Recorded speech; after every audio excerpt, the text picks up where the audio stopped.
Διάβασα προχθές τις μικρές αγγελίες. Έχουν ανοίξει λέει λάκκους και μας περιμένουνε. Τι λέτε ρε μαλάκες ρε, τι λέτε ρε. Θα περιπλανηθούμε σαν τον πολεμοχάρη τον τρίτο, ανάμεσα από τους πύργους των πολυεθνικών, ανάμεσα από τα κρυστάλλινα κτίρια των διαφημιστικών και των ασφαλιστικών.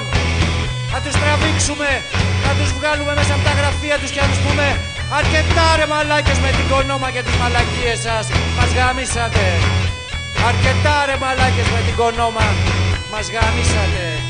Αρκετά ρε μαλάκες, αρκετά.